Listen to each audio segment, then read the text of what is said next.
This is Blair Durham with Black Wall Street Today, your media hub for all things Black business and related news, strategy, and events. You have to. Welcome to this edition of Black Wall Street Today. I am so excited to be joined by just a phenomenal woman, someone who makes an incredible contribution on a daily basis to the Hampton Roads community, the Virginia community, the world community, through her passion for art and culture and people, really. So we're excited to welcome Tanya Shadley to Black Wall Street Today. Tanya, how are you? I'm good. CEO, actress, writer, director, vocalist, an immense passion and background in performing arts, and really using art to address a lot of the social issues that we see. So let's just get into it. TRS Kids, TRS Productions. You mentioned as you were walking in, this is 30 years in the making. That's crazy. That still sounds wild when I say it out loud. 3 decades. That's what we're talking about. Yes. So started singing at 5. Started singing at 5. Did my first stage play with NSU players at 8. And the bug bit me. Like I knew back then, this is what I want to do for the rest of my life. It was something about using the arts and performing and singing and acting that could I could make somebody cry, make them laugh. I could make them. So I love being able to take the arts and let people breathe for a second, right? Or even see themselves reflected on stage. Then that way, I thought I was coming to see a show, but wait a minute, I'm Lisa. Yeah. Or Keith is my dad or whatever, right? And so how powerful is that? So yeah, I love it. When you said that, I thought about A Raisin in the Sun, right? Yes. That identity and that validation that we feel when we resonate with the characters. Yeah. Absolutely. That's beautiful. And you've been on and are literally still on all sides of it. Yes, absolutely love doing behind the scenes and in front. I tell the kids when I'm working with it too, I said, listen, Miss Time, when we work on the show, it may take us 3-4 months to get it from audition to stage. My lights still got to stay on, right? And so that's the benefit of knowing stage management and directing and writing and acting and all the different facets. So if I need to go work on a show here and stage manage, and if I need to go over here and direct, then I'm gonna write one and do my own. I can have simultaneous projects going on at the same time because Dominion don't care that shows in 3 months. No, I mean, I think you raise a valid point, right? In consideration of what it means to really be a creative at heart. Yeah. And thinking about the business side of it. How do I leverage what it is that I feel great about and love to do and I'm, great gifted at doing, to make sure that I'm taking care of my family. Absolutely. Like, what has that journey been for you? As transparent as you'd like to be, I think would be helpful because I know folks listening are thinking I'm in the same boat. I got some skills, but I think it's one of those things where oftentimes I think people look at the energy and the TRS, the empire and all that. And they're like, oh yeah, Tanya got all the things. Like, y'all have to understand they're limited resources. I'm a big faith person. If I see it, if it's been given to me, the vision's been given to me, then that means one way or another it's going to come to pass. The pieces are going to fall in place in the right time, in the right way. The people are going to come, the things are going to come. And I think that the resources, the resources that come. So I think, even if you don't have all the resources that you may feel, to pull off the project, if you've seen it, there's a way to still push through to get that thing done. Because people will, especially even in this transparency, right? People think there were times I was doing major projects and then 3 weeks later, I was in a food line myself. And I've just sold, 500-600, this huge event. And then, hey, I need a little help myself. You know what I mean? But I don't regret it because this the benefit of building this thing off my back. I don't know what it's like to have. I didn't. I won't say I don't know that now. I do know a little bit about some grants and some monies now, right? Some resources. But before, I didn't know what it was like to go into anything with a budget. It was like, okay, go find out how much the venue is, go out, and then thank God. Piece it together. Yes, thank God for my husband. I was like, babe, okay, listen, I'm gonna pay the mortgage a little late because I got to go put this money on the building so I can go do this show. And he gave you that latitude to be able to execute. 100%. Love that. And we've been together since high school. So he's been a part of the entire journey. Like he's been my biggest fan since the beginning. So we first got together in 97. So that faith move of saying, hey babe, listen, we're gonna do this thing. He's like, okay, whatever you need. What do you need? Oh, And he's on it. I love that. Yes. Something you said made me think about one of my favorite expressions. Talks about how perfection is the enemy of progress, right? Hmm. Um, Yes. we're faith people, right? And we know that not only is that vision that we have linked to something that somebody else needs, right? That's It it. has to get done. That's it. And that means it might not get done exactly perfectly, right? Hmm. How it might if we had that, 3, 4, 5 million Yeah. billion-dollar budget to execute it.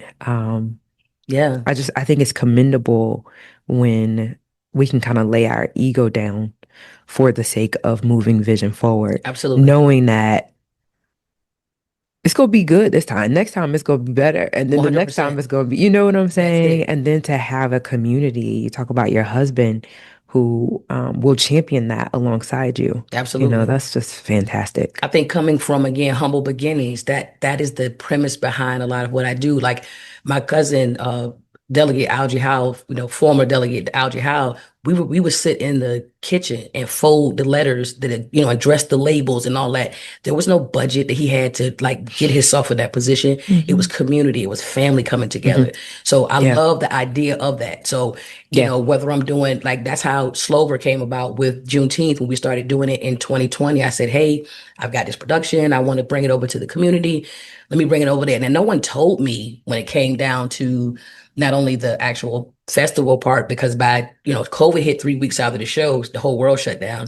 Mm. Then we fast forward 2020, they say, hey, we're going to bring it back. Want to use your show? I was like, hey, great, but give me the whole library. I need all 6 floors for like 3 hours. I'm going to put stations everywhere. Now, again, no one told me probably should have cost me about 10 to 12,000 to pull that thing off. So I did it with about 3.5 in community. So I said, hey, to the balloon people, I'll give you the balloons. You showcase your work and put your logo on the things. And then people will know how to get in contact with you to support your business. Hmm. That becomes the platform. And I Hmm. love the idea of being a platform for others. Hmm. That to me brings me so much joy. As my territory enlarges and increases, it just means there's more people I can bring with me. Hmm. Yeah. Beautiful. You know, grassroots sometimes gets a bad rap. Um, but what you just said is powerful, you know. Yeah. We got to start somewhere. We have to start with what we have. My girlfriend Shirley Gore, she has this song called "Doing It Afraid." That's the Hmm. thing. Like, do it. As an entrepreneur, someone who's looking into entrepreneurship, looking to start whatever that thing is, like, do it because there's a reason why the things that you've been through, that you've experienced, has led you to that moment of saying, "Hey, I think I want to start this." Okay. Well, then again, as you're preparing yourself, you'll find the things, you'll find the resources to kind of bring that thing to fruition. But there's a reason why the vision was given to you. Yeah, funny you mentioned Shirley. Along with yourself, Shirley inspired me as a child. Her voice, Yeah. that big, I'm like, wow, how is she a kid singing and acting with that much power? That is just incredible. Yeah. Like we've Um, known each other since we were kids. Like he mhm, was another one again, Norfolk mhm. State, she That's where I plays. met her. Yep, Hmm. it's Siva and all the things. So it's like I love the opportunities of that. And now I'm having a lot of full circle moments that are now happening where the kids that I teach over at Farrell School at Yellow have, it's on Norfolk State's campus. So the other day, well, at the put towards the end of the school year, I'm looking around, I'm like, wow, here I was at 8 starting on this campus, and now 30 plus years later, I'm still reaching out to the kids and able to pour into these young people. And one of the kids actually performed at JFX that we did at Chesapeake Conference Center. How Mm, empowering is that to have this dude. young lady now go and perform in front of a couple hundred people because now she's tapped into her confidence. She's tapped into her self-worth. And Yep. I love that. That is a big, huge part of what I want to do with the kids because it's not about putting them on stage per se or making a big artist. It's them having the confidence to walk into any space. I don't care if they're ordering food, eye contact. I don't care Hmm. if you're the sports kid. And that's another thing. So that's actually where I want to go. And I'm glad you mentioned the Yeah. confidence piece. If you just tuned in, this is Black Wall Street Today with Blair Durham. I'm interviewing the Tanya Shadley, all things TRS Kids, TRS Productions, confidence building. Yes. Wow. You talk about it often. I've heard you pitch a number of times. Confidence to walk in any room. Confidence to do it on stage. Confidence Yes. to do it in a boardroom. Um, w- when did you develop your confidence? Like, when did your voice come online? I think And what honestly, did it? Was it like, it was from the performing. It was from the performing arts. It was from that foundation at SIVA Summer Arts Workshop, and it was going and matriculating into the Governor School for the Arts because I had to be able but to get in that thing. that's okay. So Hmm. I feel that, Yeah, right? But I remember the folks in our group at SIVA. Some of them had it, yeah, and some of them didn't have it. yeah, yeah. You know what I'm saying? So I feel like it was before that. Hmm. Do I you think some remember of it was before like that? natural, right? Yeah. I love like singing or doing something and watching people's reaction. Yeah. I'm a people watcher person. And a lot of Mm-hmm. times I get that from the acting thing. Like that's how I Mm. create the characters because Mm-hmm. I'll sit and I'll watch and You're observe. fascinated by people. Oh, I Okay. love it. Because I Okay. think again, for acting, you're not supposed to act. You're supposed to literally become these characters or these Mm-hmm. people. Mm-hmm. They need to see themselves reflected. So you can't act like Mm-hmm. these people. You have to Mm-hmm. become that 65-year-old Mm-hmm. woman or that 12-year-old little girl, because otherwise it won't resonate with that person that you need that connection with. Right. Yeah, Mm. that's a huge Okay. part. So you're 3, 4 years old, already like having this immense interest in people, and then you get a stage, Whew. and somehow Yeah. it's on. The next level hit. It was like, oh, I could do this around a whole bunch of people. There's one thing to do it, around the neighborhood or with family reunion, cookout. Mm-hmm. Tanya, go ahead, get the mic, karaoke. Okay, cool. Then you put me on stage and you're like, oh, there's lights, there's music, there's all this. I It's get to opened be up a dressed up whole, and fancy too. give me some sparkle, glitter. See, I'm sparkling now. That's All the things. amazing. Yeah. So again, that confidence piece, I think is one of the biggest things that I really want to try to pour out into the community Mm-hmm. because again, you walk into that space differently when you know you deserve to be there. Mm-hmm. That's like me taking 8 of our kids with TRS Kids into Virginia Musical Theater to go audition for School of Rock. They're like, Miss Tanya, I'm nervous. I'm like, the same mirrors and the same floors you've been dancing on and mirrors you've been dancing in front of with TRS Kids because of our partnership. That's where we hold our classes. So I said, you already been dancing in front of these mirrors and on these floors. The only thing is different is the content and the teacher. Mm. Now I've guaranteed you a spot in that door, right? Not a role, but access to that door. Mm-hmm. Now Mm-hmm. you go in there, you show them why you deserve to be in there. And they all went in, all 8 of our kids got callbacks, and one of our kids was cast in the show. And actually happened to be my son Malachi. Shout out to Malachi Shadley. And that was like a paid regional theater. But again, you walk in differently when you know you deserve to be there. And now that also means that they now know 8 black and brown faced kids and their talent.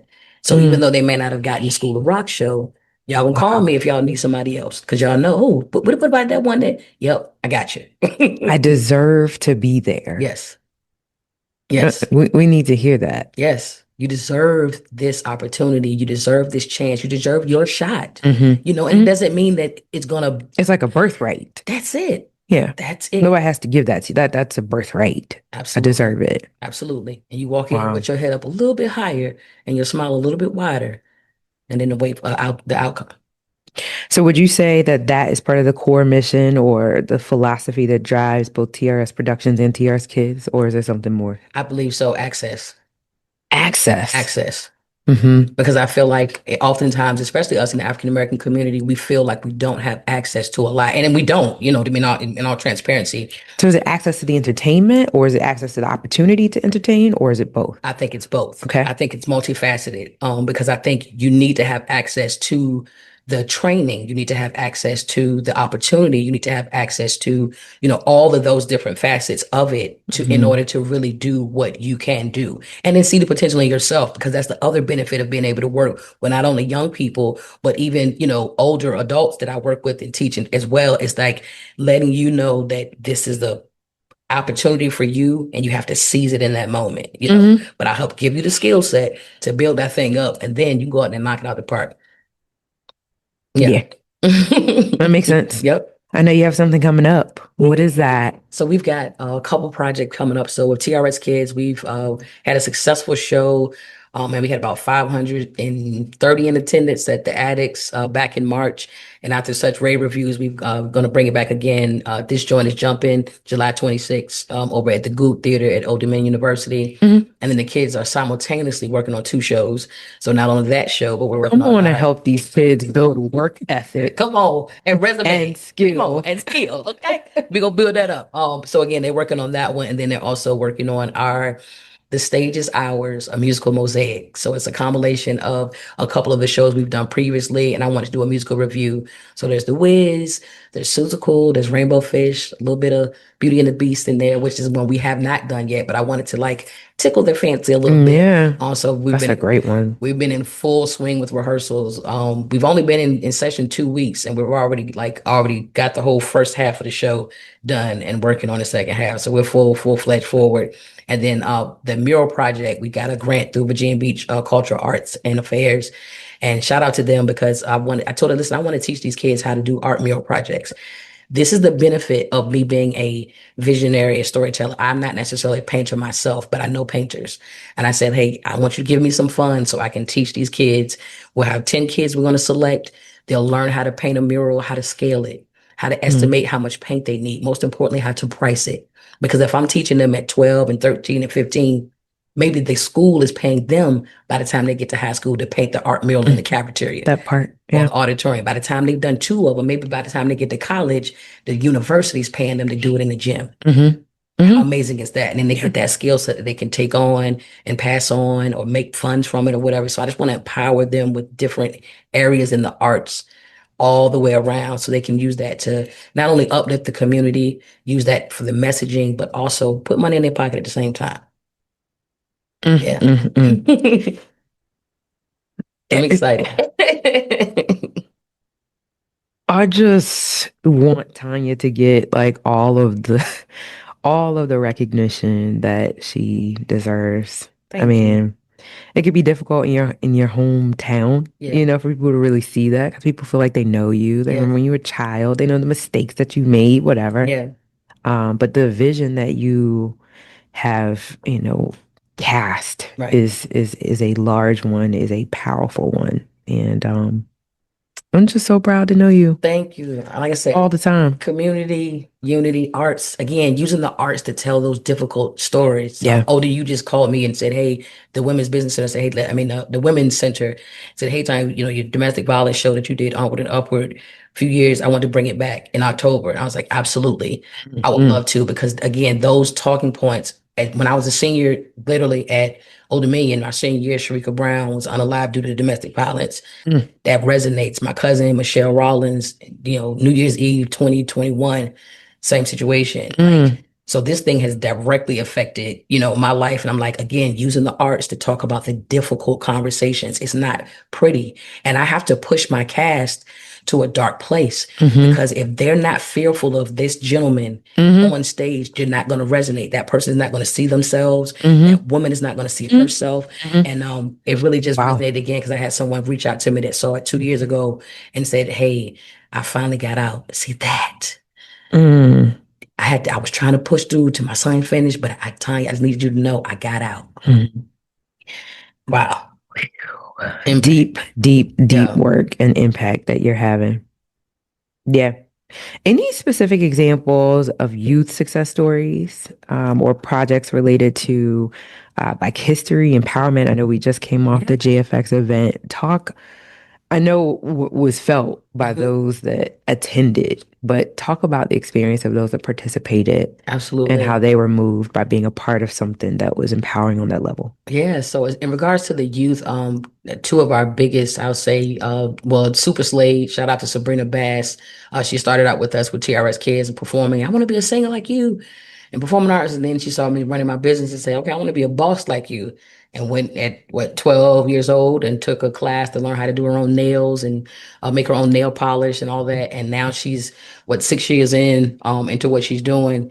And again, that's empowerment because although whichever lane they choose to follow, with regards to watching my journey, I love that was an inspiration. So now she's a business owner, entrepreneur herself. Yeah. We just had our second kid. Shout out to Amasia. She made it into government school last year. She was our first kid from TRS. And again, I'm not taking full credit for, these kids getting in because Yeah. they've had different trainings in different places. But for her specifically, I was super excited because before she went into her audition, I gave her a lead role in our show the summer prior because I said, in other capacities, I haven't seen you in a lead role, and I need you to know you can handle it before going in there. And when I tell you that young lady went in there, got into musical theater department, and had lead roles all year long, that does not happen as a freshman. And this is someone that graduated from government school and graduated years ago, a while back. But that doesn't really happen when you come in and get lead roles. And she not only was she killing it at MT, but she was actually auditioning for Virginia Musical Theater and those projects as well. So like what?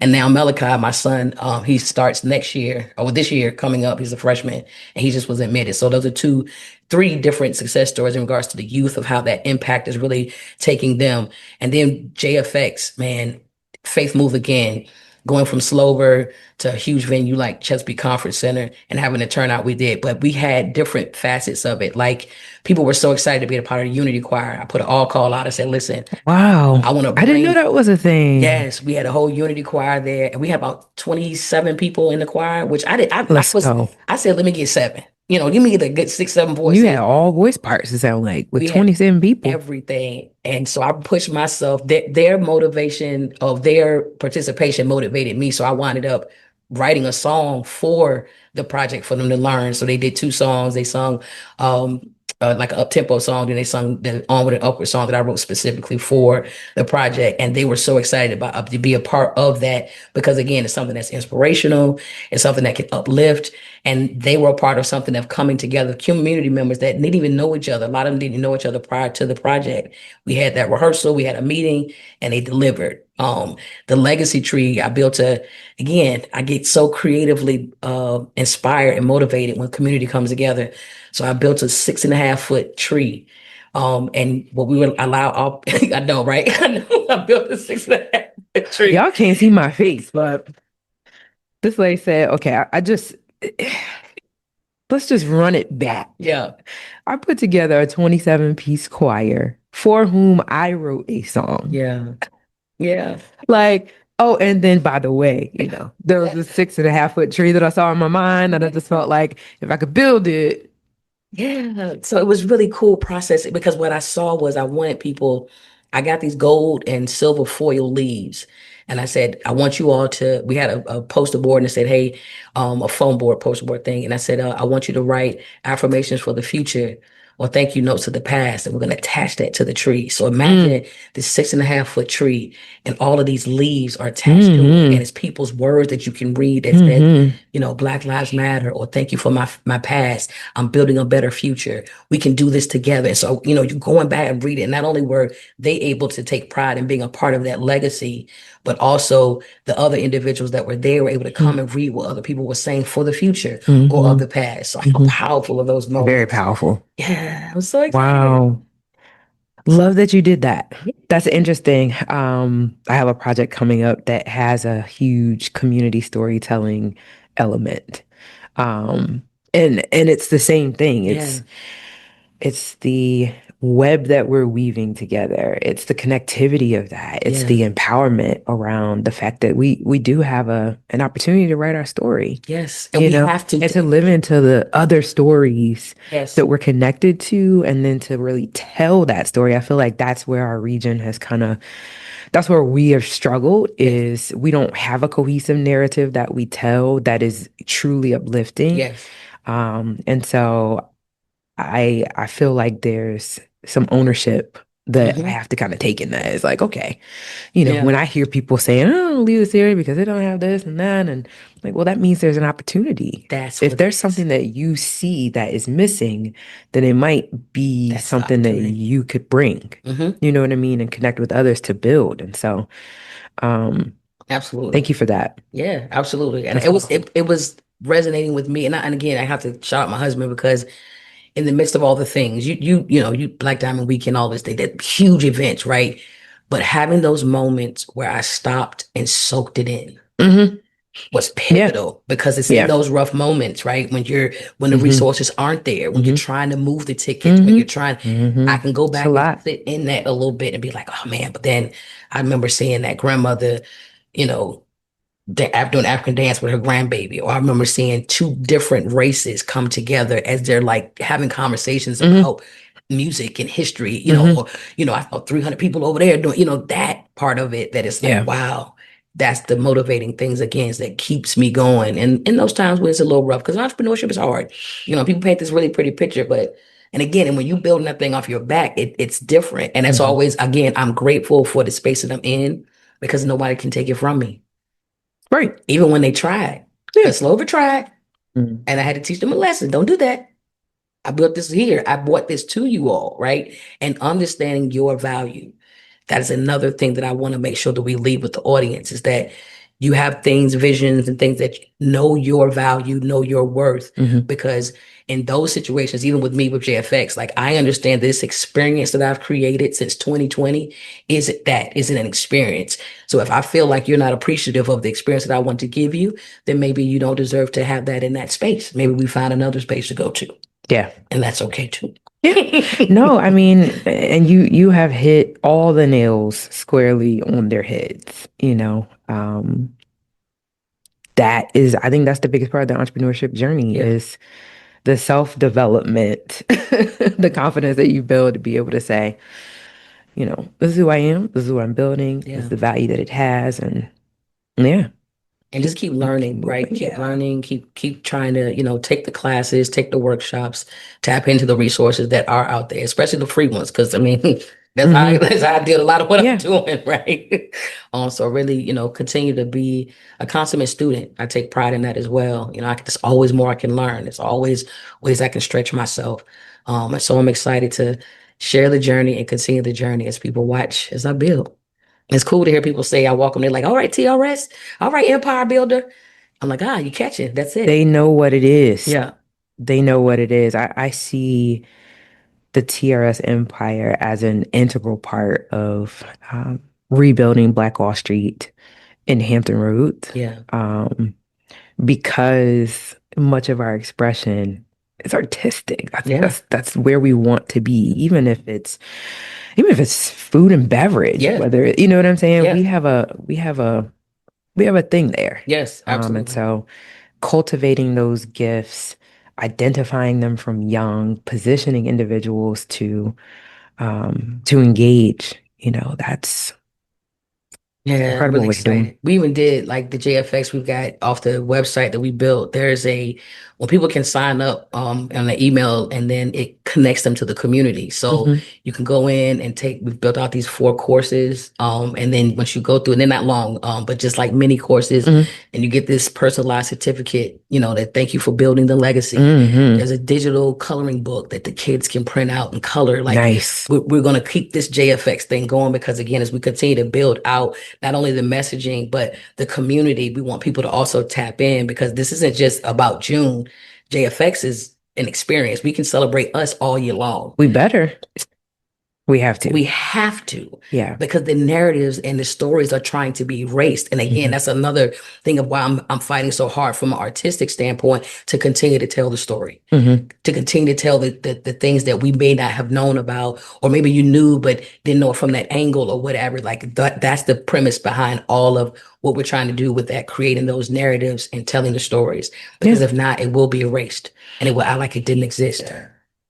Yeah. Which made the lift a little harder for JFX this year because of all the DEI and all the things, you know, that the easier, like, oh, here, let me help. You know, it was like, I'm going to let you know. Yeah. Like, oh. We're going to sit on the sidelines and watch. Okay. Yeah. But you're right. You know, we must tell the story. Yeah.